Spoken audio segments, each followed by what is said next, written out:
Right, everybody, we will get started, and I'll do a bit of an introduction, and if folks hop on later, that's entirely fine.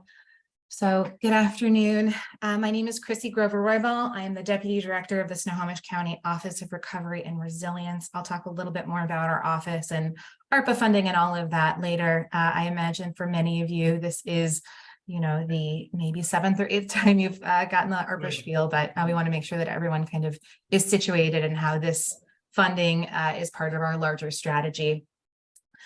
This information session will be recorded and available online for folks who are unable to attend today, or also if you just want to make sure that you heard something correctly. We are available to answer questions. As I am going through this, please feel free to use the hand raise feature in Zoom, and I can pause, answer questions. This really is to ensure that all of you have the information that you need to submit the highest quality application for our workforce recovery funding. For those of you that are hopping on now, please enter your name, organization, and email address in the chat, just so that we've got a record of everybody that's attending today. All right, thank you, and I will begin. So basically the spiel I just went through, please enter your name, agency. We will be posting this PowerPoint deck as well as the session within 5 days. And then every time we're getting questions through our ORR inbox, we will be posting those as an FAQ on our website. Just basically a plug for you to be checking in somewhat frequently, just to make sure that you've got the latest and greatest information on this funding opportunity. To give you a sense of the timing today, I'll talk a little bit about ORR, the timeline of the funding opportunity, eligible project strategies and focus areas, application criteria and rating criteria for the funds. We'll also go through the application portions of the application itself, the application checklist, submission processes, what happens after submission, tips, and give you an opportunity to answer some questions. At the end, I'll also be talking a little bit about the consortium session that we're hosting on Monday, and share just kind of some brief information that we've gotten from folks to date about their interest in consortiums and possibilities for a partnership. One very important notice is that we noticed today that an outdated version of the NOFA was originally uploaded on our website. We have since remedied that and uploaded the final version. All edits have been highlighted in red.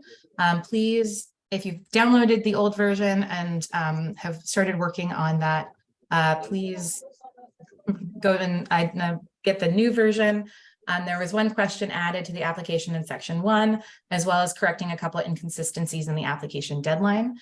Because of the inconsistencies, we will be honoring the later application deadline, which is 4 p.m. on Friday instead of noon on Friday.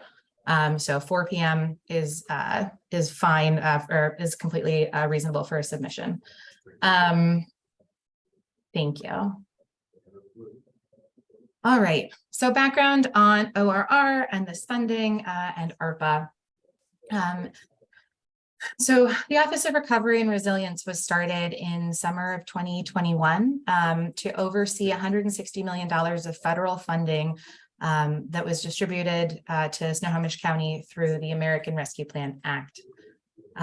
The federal pandemic recovery funds can be used in a number of different ways as defined by the state treasury or the federal treasury department, really focused on supporting the COVID-19 response efforts, replacing lost revenue.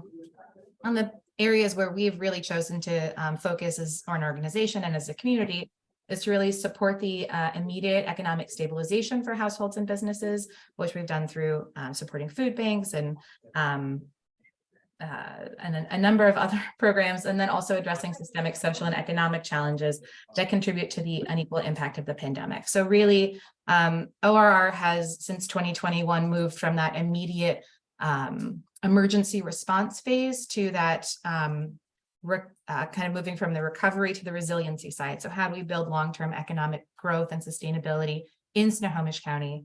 And one of the ways that has really been elevated through our engagement with community is we need to invest in creating more economic opportunities for individuals who are looking for work.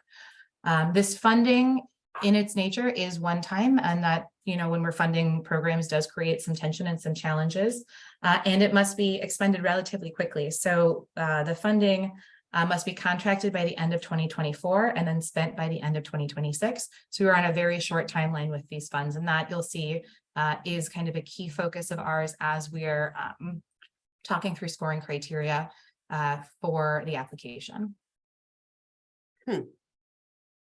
So as you're all aware, the NOFA was announced on April 26th. Today, we are May 11th for the information session.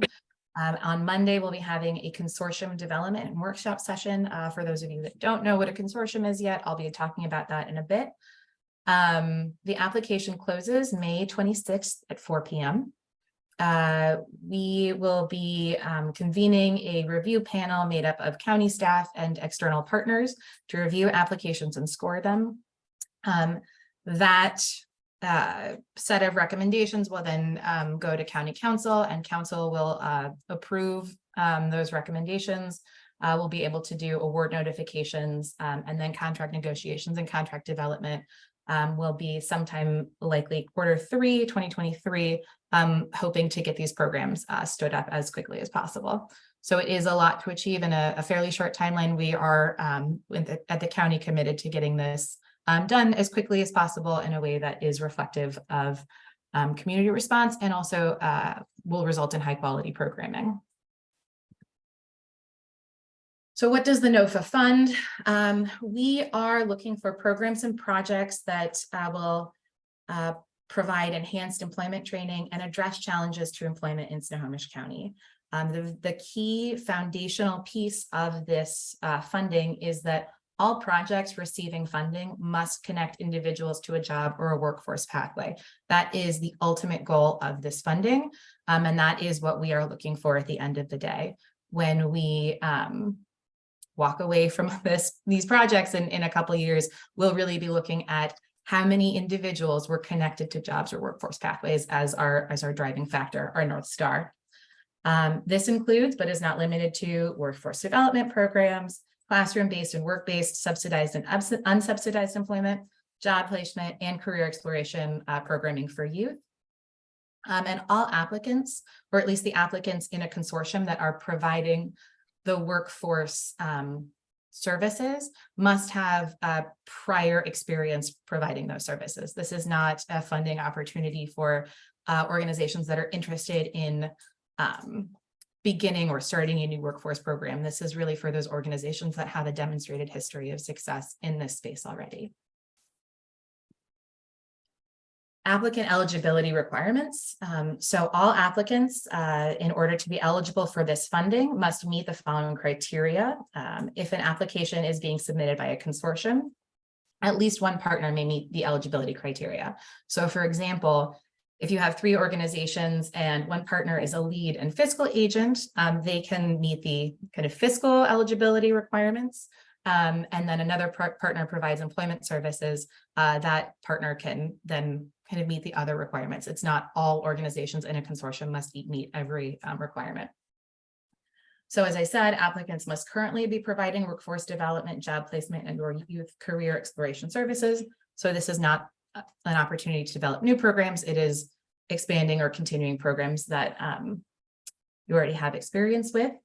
Applicants must be a nonprofit, for-profit government entity or tribe. Applicant must have previous experience in delivering the proposed service or a similar service. Nonprofit and for-profit applicants must be licensed, report and pay revenue taxes for the Washington State Business License, and meet any licensure requirements of the jurisdictions in which they operate. They must have a federal tax ID number, an EIN. They must have a UEI number registered at cm.gov, which is a free process and relatively simple to do. And applicants must not have been suspended or be debarred from receiving federal funds. And I see I've got a hand. Kat? Hi, can an applicant put in more than one proposal, either as a lead or a partner? Yes. Thank you.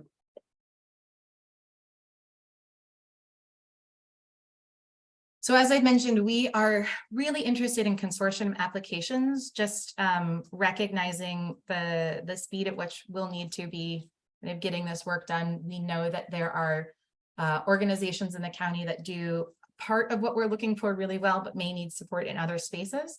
And we think that this is a great opportunity for multiple organizations to work together to kind of provide a full continuum of services and supports for these individuals that they're planning to serve.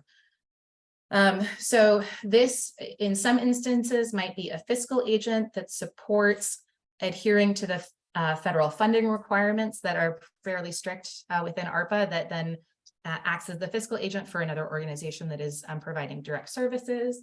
It could be an organization that provides supportive services to an existing employment training program, providing language translation and interpretation services, or outreach and recruitment to individuals who have historically faced barriers or challenges to participating in training and employment programs. We encourage you to come to this consortium workshop that we're hosting on Monday. Whether you're interested as a lead or a subcontractor, just to meet individuals who might be willing to partner with you or interested in partnering with you. In our registration, I think we had a number of organizations that said that they were unsure about whether or not they'd like to participate in a consortium. So this is an opportunity for you all to hear kind of what other organizations are looking for and see if there's a nice matchmaking opportunity. For all consortia, the partners will need to identify that lead agency that is the fiscal agent. That's going to be the organization that holds the contract.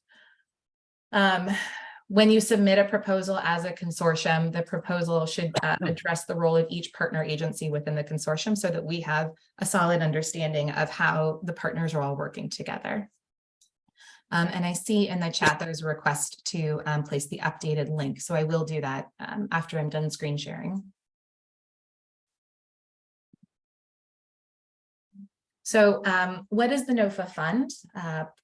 We recognize that there is a range of need, particularly in the different geographic areas of Snohomish County. So we've got a fairly wide range of funding request availability. So projects may apply for a minimum of $100,000 and then up to $2 million if they're applying by themselves, and up to $3 million if they're applying as a consortium.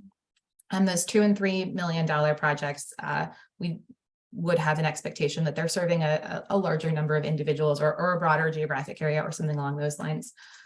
There are two project pathways that you will need to select from.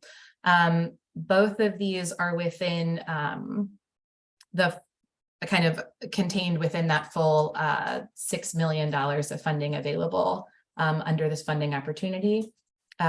Strategy 1 is expanded employment training. Strategy 2 is addressing employment challenges.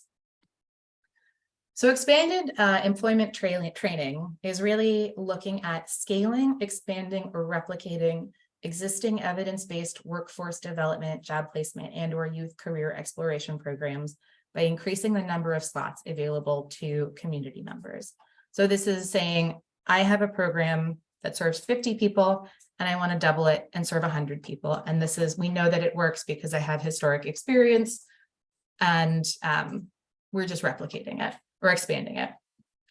If desired, programs may request additional funding to add supportive services for participants to address new challenges faced in accessing training, completing training, and obtaining and retaining employment. But for this one, it's really, we have a program, we're expanding the number of slots. Examples of eligible project concepts within this area would be an aerospace job training program that is regularly turning away interested participants due to capacity constraints. The organization requests funding to replicate the program in a new city to both meet the demonstrated demand and increase access countywide. The current program's design does not require additional wraparound supports. So that would be project strategy 1. Alternatively, if an applicant has a program that provides career exploration in trades to high school students, and the applicant wishes to expand access to the program by purchasing a bus equipped with tools and other resources to bring the program to more schools across the county. Both of those are taking an existing program, expanding it. Project strategy 2 is addressing employment challenges. So this is looking at enhancing existing evidence-based workforce development, job placement, and/or youth career exploration programs by providing a more robust menu of supportive services for participants that address challenges to accessing training, completing training, and obtaining and retaining employment. So this funding may not necessarily increase the number of individuals served by a program, but should increase access as well as training completion, entry to employment, and/or retention rates. So again, this one is not necessarily about increasing the number of people that are participating, but will increase the number of individuals that are completing and entering employment. So within this, some examples of eligible project concepts are an after-school career exploration program is only serving youth from the surrounding community, and this program wishes to expand access by providing transportation to and from schools that are farther away. So if this is a program that has slots for 20, but the kind of youth that can access it don't meet those 20 slots, and they know that with transportation they can get an extra 10 students to meet that 20. That's the intent for that. Or an established hospitality training program has identified that parenting participants experience lower than average completion rates. Follow-up interviews with these parents that are exiting the program prior to completion indicate that with additional financial assistance, many participants would have been able to remain enrolled. So this organization is proposing to provide financial assistance to enable participants to complete training and obtain and retain employment. So again, not increasing the number of slots, really just looking at what are the supports needed to make sure that individuals who enter the program are able to successfully complete the program and obtain employment. There are additional examples of potential eligible program concepts included in the application. So the desired outcomes, as I said, our number one North Star outcome is really increasing the number of individuals who are connected to career pathways or exiting into permanent jobs. There are a number of interim indicators that we are going to be looking at. So increased connection to a job or workforce pathway for un- and underemployed individuals, increased access to employment, job training, or career exploration programs for un- and underemployed individuals, improved program completion rates, an increase in the percentage of individuals obtaining industry recognized training certificates, an increase in the number and percentage of individuals entering unsubsidized employment, an increase in the number of individuals obtaining employment in high quality jobs, and an increase in job retention rates once employed. We know that not every single program is going to be contributing to each of these metrics, but this is how ORR and the county executive will be evaluating this investment as a whole. So looking at how each of these programs that we do fund contribute to these outcomes for individuals across the county. So for individual project eligibility requirements, projects must have a physical location in Snohomish County. Proposed project outcomes must demonstrate a quantitative increase in one or more of the desired outcomes from the previous slide. So as I said, not all of them, but be able to draw a link between how your program is impacting some of those.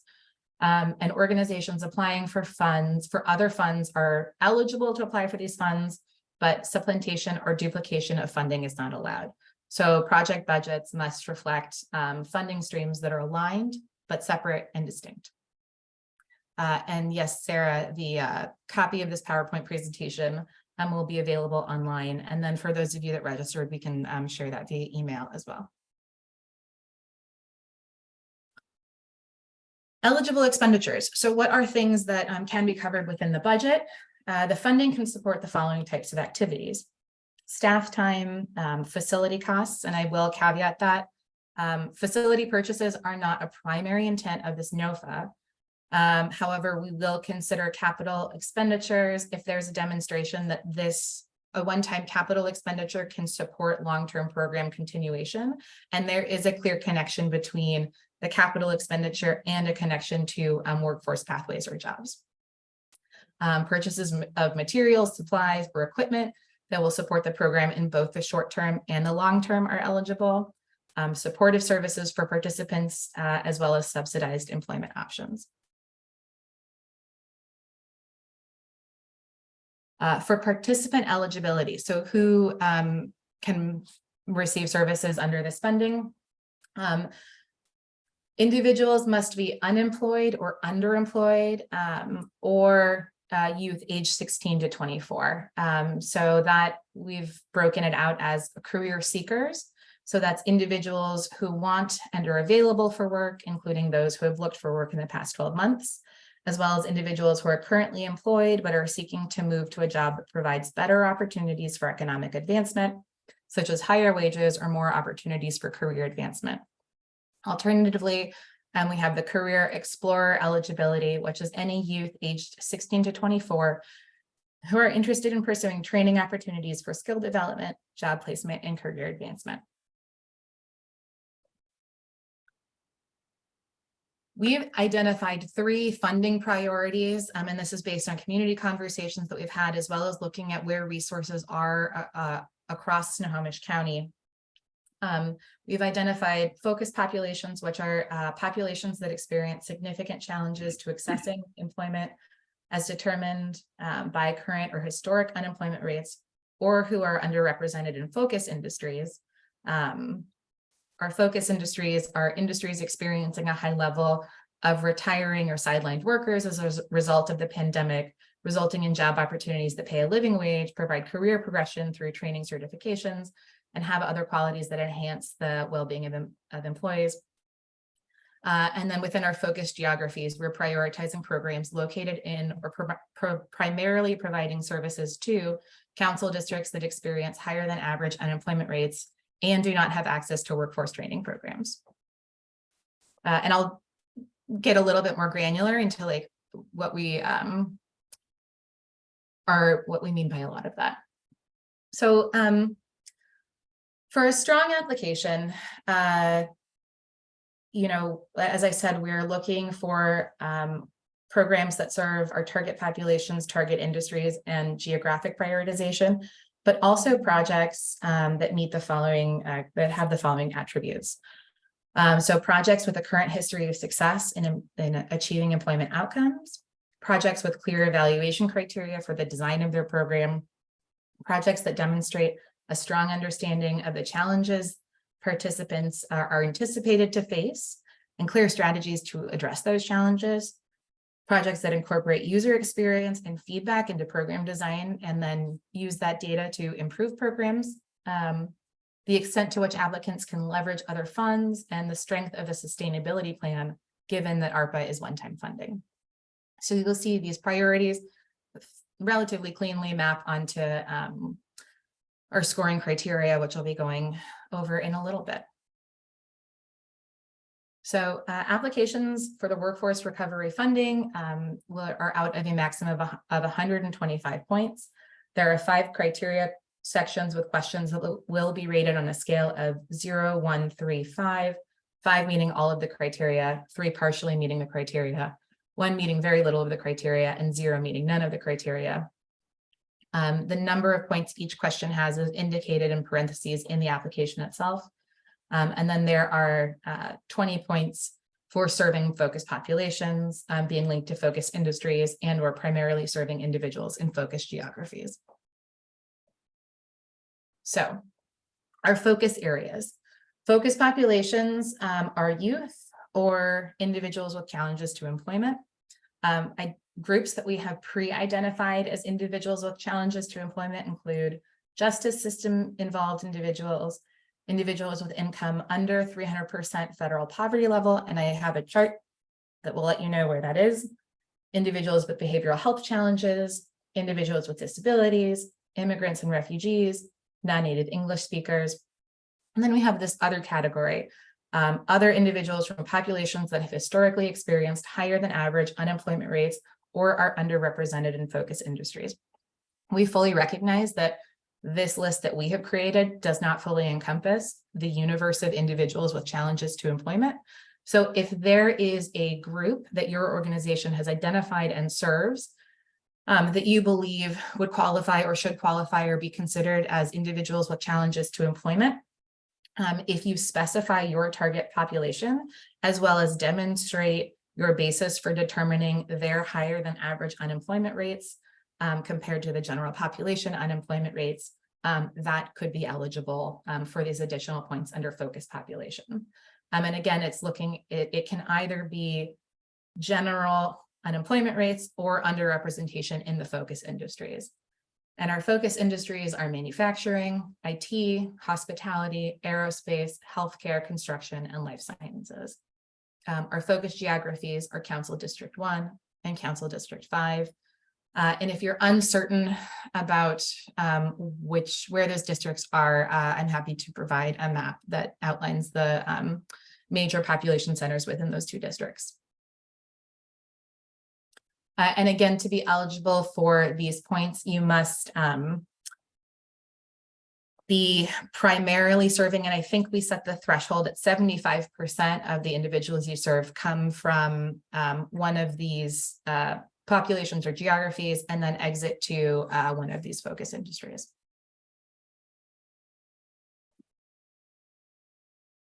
Great, Sarah, I will drop the link to the map in the chat after I am done presenting. Getting into the different sections of the application itself. So the first section is organization description. This gives the evaluators an opportunity to learn more about your organization, and if you're in a consortium, what your partnership looks like, and understand your previous experience working with these types of federal funds. So there are 3 unscored sections: an organization history, your staffing plan, and your federal monitoring. And that's just, again, so that the first thing that the reviewers see is just an overall understanding of who your organization is and kind of the previous history. There's a section on financial management capacity. And the criteria is the organization has previous experience successfully managing federal, state, or other public funds. And a section on culturally appropriate services. The organization has a strong understanding and experience providing culturally appropriate and relevant services. Moving on to core activities, which is 30 points. A question on current program model. Looking at whether or not the program is well designed and has a strong evidence base. Proposed expanded services or enhancements. The need for the requested proposed enhancements or expansion is well documented and likely to be impactful. Outreach and enrollment, and you'll see this is worth 10 points. The program has a strong outreach plan or an existing waiting list and will likely to be able to serve the number of individuals identified in the application. This is is worth twice the other points because given Snohomish County, is experiencing a historically low unemployment rate, we are kind of acknowledging that recruitment into some of these programs may be difficult, and we really want to make sure that if we are expanding a program, that those new slots created are likely to be filled. Completing the core activities section, service matching and referral. So the organization has an appropriate methodology to match services and programming to participant need. There is one question for consortium projects just on what coordination looks like between the organizations.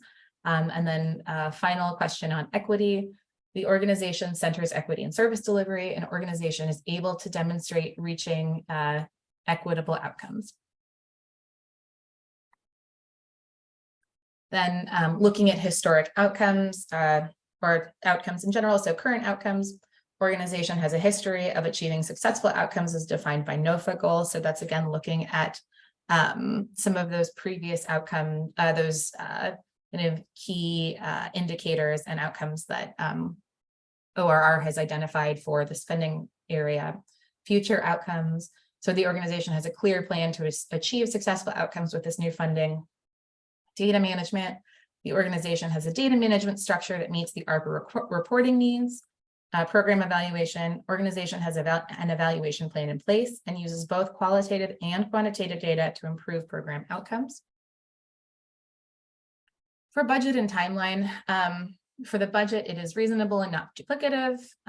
Readiness to proceed, as I said, this is another one of those double point questions that once we can provide the funding, you'll be able to recruit and enroll individuals within a relatively short time frame, and that this project will be completed prior to 2024. If you have individuals that are enrolled by the end of 2024, you can continue providing services to them through 2026. So it's not like you need to exit everybody by the end of 2024, but that you will have a plan to enroll everybody by the end of 2024. Finally, for sustainability, we're looking at your ability to leverage funds. So you're using other fund sources to support implementation, and these funds are not duplicative of each other, and long-term funding and sustainability. We're really looking for organizations to develop that long-term plan, funding and sustainability, so that this may continue after the end of the one-time ARPA funds. So in terms of the federal poverty level guidelines, I've included a table, and this is also in the NOFA, of the household maximums, and you'll want to be using that far right column if you are aiming to serve the individuals under the 300% FPL in order to receive those 5 eligibility points for this qualification. Again, there are a number of different ways that you can meet that priority population criteria. This is one of them. For an application to be complete, we will need the fully completed application, including a cover page, threshold criteria, focus areas, and evaluation criteria, as well as a cover letter signed by a person authorized to approve a legal agreement with Snohomish County, the UEI and proof of registration at sam.gov, a copy of the lead organization's W-9. If the lead is a nonprofit applicant, proof of active charity status from Washington Secretary of State. And for consortium applicants, we want letters of participation signed by each organization or member of the consortium who is listed in the application. To submit your application, oh no. Well, here is unfortunately one of those that I haven't cut. The application must be received no later than noon on Friday, May 26th. So this date is incorrect. It is updated in the application itself, and I will update it in this PowerPoint before it gets sent out. Applications and all additional documentation should be emailed to Snohomish County Recovers at snoco.org by the deadline. And in the subject line, please enter Workforce Recovery Funding Application with your organization name. Yes, at 4 p.m. So 4 p.m. Friday, May 26th. And apologies for the last minute edits to that. So what happens after submission? Snohomish County staff will complete an eligibility review. So that's ensuring that every single applicant meets all of the criteria that I went over earlier in this presentation. The review panel reviews and scores applications. ORR review panel will receive copies of the project materials, the compliance and feasibility summaries, and the threshold review and evaluation criteria. So they will be looking at a completed version of your application. The committee will develop a prioritized list of funding recommendations to send to Snohomish County Council for approval.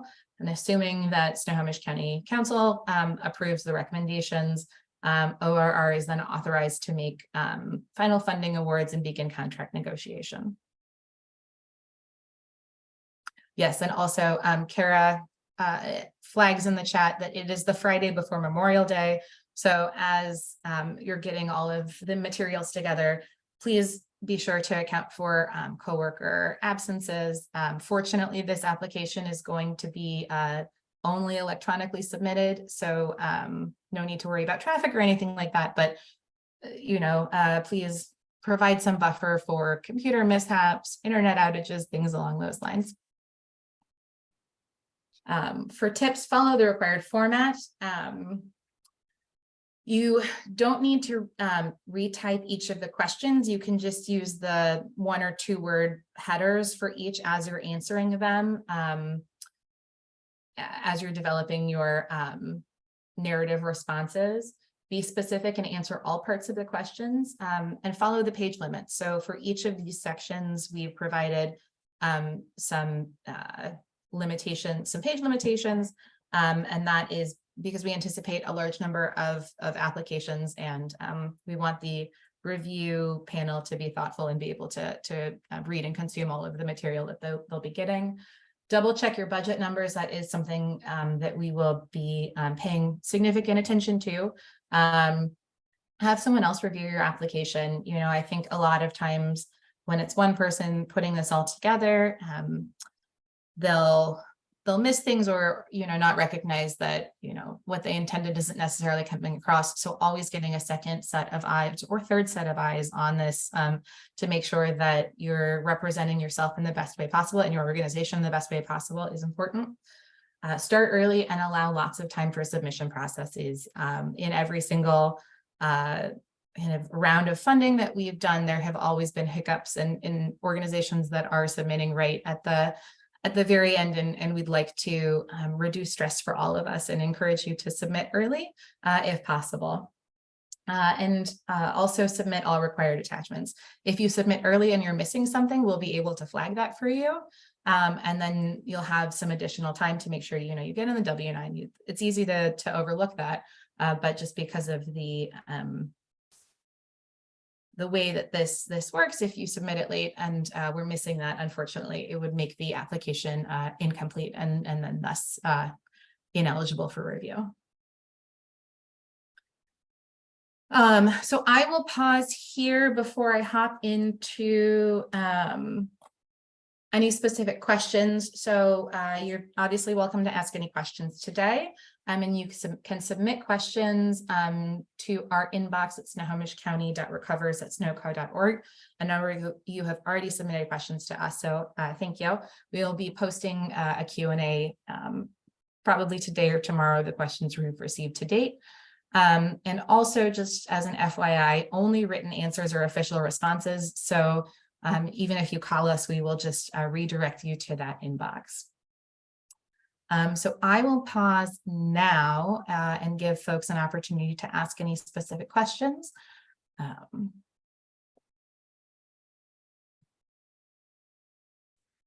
Hey, Chrissy, I have a question.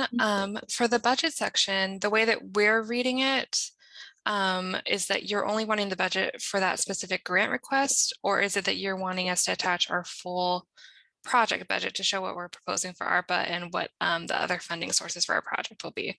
Oh, that's a great question. I would ask that you submit the full project budget and specify which portions are going to be ARPA funded and which portions are coming from other sources. And I'll add that to the FAQ and make sure that that is much clearer. Thank you. Hi, this is Seth. I have a couple of questions. In the eligible expenditures, nothing is called out for administrative costs. So are administrative costs not allowable in this contract? Administrative costs are allowable. Okay. The second thing is in the budget template that's provided, it just goes through 2024, but it states that we can enroll clients through 2024. And after December, that would be the cutoff, but it says that it's allowed to continue to provide services. So I'm wondering, can we add a column for 2025 and include those costs that would be incurred in 2025? Yes. Okay. And then the last thing, I just want to clarify something. It's a little bit unclear sometimes whether individuals need to be youth 18 to 24 and one of these, or it's a little unclear on that. No, thank you. And it is either. So it's either youth or individuals who are on or underemployed. Okay. Youth are considered at through the ARPA funding as part of the on our underemployed, we wanted to call them out explicitly. Okay, thank you. Of course. Chris, I see you've got your hand up. Thanks, and I have a question that piggybacks on the last regarding the budget for the areas, the expenses that can go past 2024. Are those kind of any of the eligible costs that would be related to participant training and folks who've been enrolled through 2024? Services related to them in 2025 and through the end of 2026? Yes. Thank you. Michael? Yeah, hi, Chrissy. Thanks for fielding questions on this. I actually, I had a question about the eligible participants. So I didn't catch the individual's name that asked that question, but I appreciate them asking because that was my question as well. I did have a question. It looks like it's federal funding, so I'm assuming the admin overhead cost is capped at 10%. Would that be correct? Yes, if there is a previously agreed upon federal indirect rate, it can be that, and if not that 10%. Okay. And I'd pause, Kara. I just want to make sure if you're still on. Is that correct? Yeah, you're exactly correct. 10% de minimis, or if you have a NICRA, they will accept that, but Treasury will not actually create or approve any new NICRAs. So you have to have it previously approved by someone other than Treasury. Okay, that's great. Thank you so much. Thank you. Alyssa? Yeah, hi there. Can you speak to what kind of reporting is, what the reporting would look like, what the timing of that is? And then I have a second question after that. Yeah, that's a great question. We will be anticipating we will be working with our partners to determine the reporting plan. Ideally within the first kind of 6 months of program implementation, we'll be getting monthly data reporting on agreed upon outcomes. And then after that, kind of once everything seems to be working and moving along smoothly, we will change to quarterly reporting. So that's kind of one piece. We do also have annual reporting to the Treasury Department, which is required from the performance side of things. And then from the kind of expenditure reporting and your invoicing process, I think we can work with you on whatever makes the most sense. Some organizations prefer monthly and some do quarterly, just depending on what their cash flow situation is. Awesome, thank you. Another question was, I noticed there was no mention of letters of support. I take it that means those aren't needed, or is that any other input there? No, please don't submit any letters of support. Thank you. All right, thank you. Aaron? Yes, just a quick question to clarify on the geographies, District 1 and District 5. Is that for their residence or their place of employment, or either or both? For their residents. Residents. All right, thank you. And Kathy? Hi, I had two questions. One I had thrown in the chat, and so sorry if I'm repeating, but I missed the very beginning, the actual timeline of the contract that you're looking to make. Could you speak to that? So the application closes on the 26th. We will then be working with the review committee to get the recommendations through as quickly as possible. And ideally contracting will happen at the early side of Q3 2023. Okay, and it's for a year? So the funding, all participants must be enrolled by 2024, by the end of 2024. And then services can continue until participant exit, but must end by 2026. Okay, that's great. And then I had a second question. We bill different ways. There's tuition for the program that we offer that we were looking at, or there's staff time. And as long as it's a state approved tuition, is there a preference that you have on how you would want us to, anyways, guidance around how we set up the cost. If there's any. Don't think I have I don't have a penny right now. Let me go and chat with some of our contract folks and see if contract and budget people and see if they do. And I can reach out to you directly as well as include that in the FAQ. Thank you. Thank you.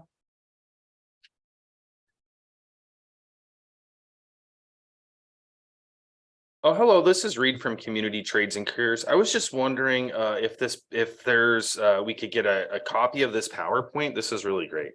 Yeah, absolutely. We'll be posting this online, and if you registered through our SurveyMonkey link, we can and include your email address, we can email this to folks who registered that way. Okay. Alternatively, also just one last flag. Actually, never mind. Don't ignore what I just said about the survey link. If I could have everybody please make sure they enter their name, their organization, and their email in the chat. Everyone that does that will be sure to email a copy of this PowerPoint presentation, as well as a link to this recording and the FAQ. I see a hand from Track Associates.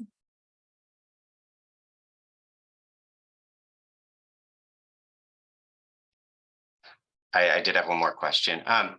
Just in terms of the services going beyond, or excuse me, the services starting.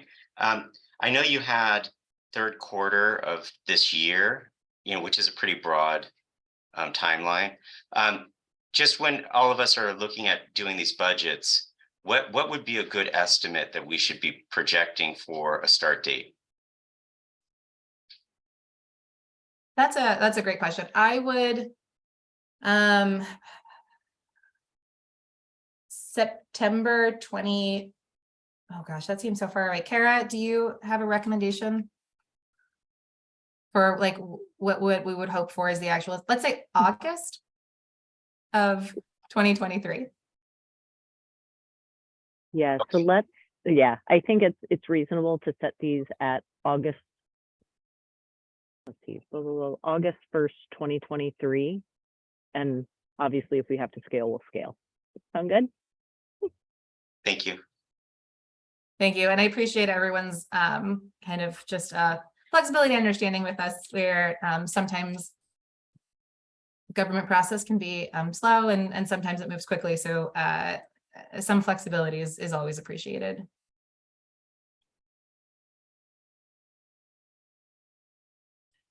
Hey, Chrissy, I have another question, and it might be too specific, so please let me know if it would be better to connect with you offline. But you had mentioned it's okay for agencies to submit more than one application. I think that we were ideally trying to just do one with a capital ask, and also trainee stipends for our 4 social enterprise businesses for our training programs. So I don't know if that capital ask is for one specific enterprise, if it would be beneficial for us to do 2 separate applications, one for that specific capital ask and the other for stipends across all 4 enterprises as opposed to the one. I would recommend doing those as 2 separate applications. Perfect. Thank you.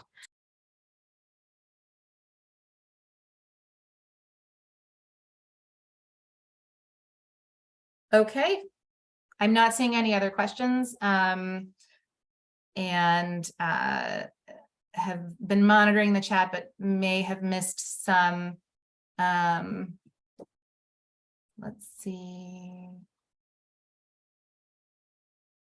So we've got one more question. Does the funding allow for operating costs? So any operating costs directly related to service delivery or kind of anything covered within the eligible expenditures, as well as that 10% de minimis indirect are allowed. And I don't see any more questions, and my sincere apologies if I've missed something. Either resend it in the chat or feel free to raise your hand. I am going to give a brief plug for our consortium. As you've seen, this is something that we are excited about the potential and possibility for kind of bringing different organizations with different skill sets together to really provide strong services for some of our most vulnerable members in the Snohomish County community. You know, with the consortium, I think there's a great opportunity for those organizations with, you know, long, wonderful histories of providing employment services to partner with smaller organizations who can provide really that direct interpersonal connection to support recruitment and retainment during the program course. So, you know, we had that initial kind of Survey Monkey link for where folks could register. And the vast majority of individuals are unsure about kind of what the consortium and whether or not they want to participate. You'll see we've got a couple that are already said, no, I'm not interested, and then some that are looking for partners, and some people that have already identified partners.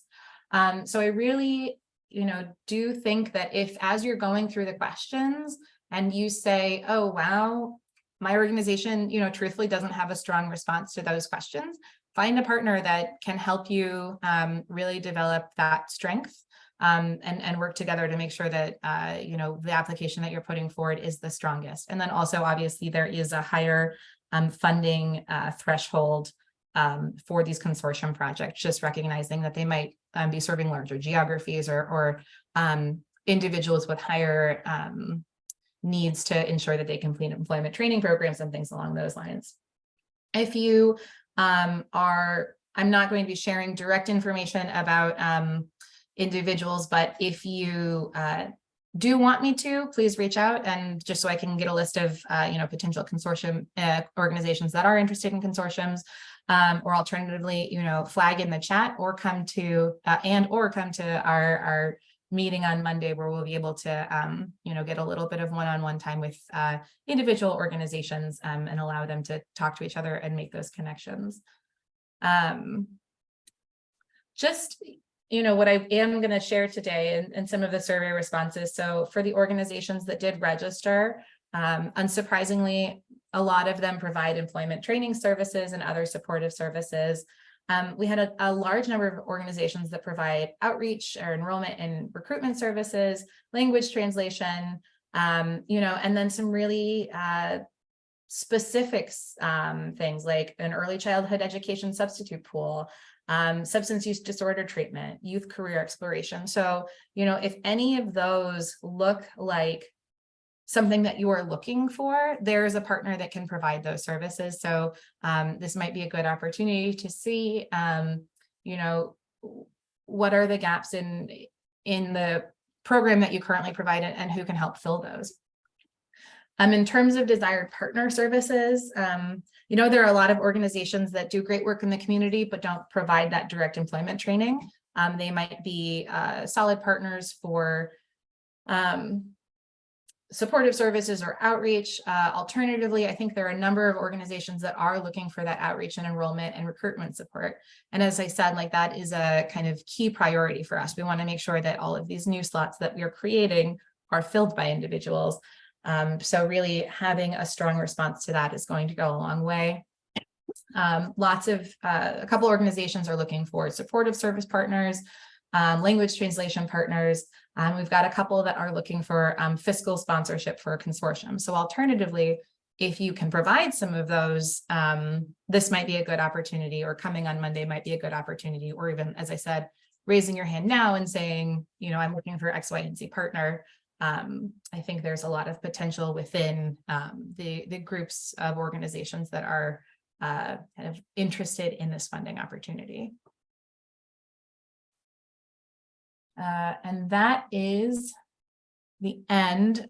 So one more opportunity to ask questions or provide any feedback or anything along those lines. And if not, I guess I will let everybody go with an extra 30 minutes. Oh, I see we've got one. Alyssa?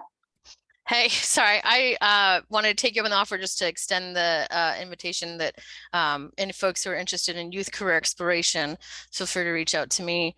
Happy to add more folks to our consortium as we move forward with this, and I'll drop my email and chat too. Thank you.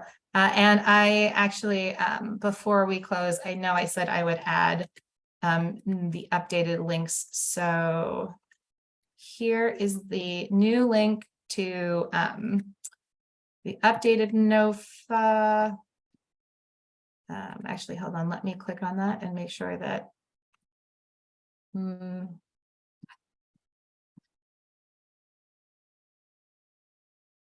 it looks like the old NOFA is still online, so I will work with IT to make sure that it gets updated and then send out the link to everybody that has dropped their information in the chat, just to make sure that you all have the latest and greatest version. And then the other link that I was going to share was the Snohomish County Council Districts map. And that is here.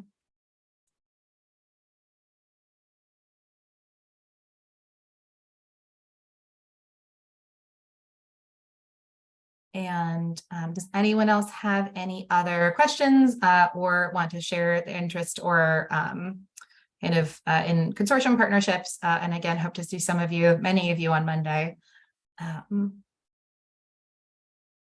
All right, seeing no other hands. Thank you all so much for joining us today. I think I personally am so excited for the potential of this funding opportunity. I think there are just so many great organizations in Snohomish County, and I know that speaking for myself and ORR, we're all just super eager to read your applications and partner with many of you in the future.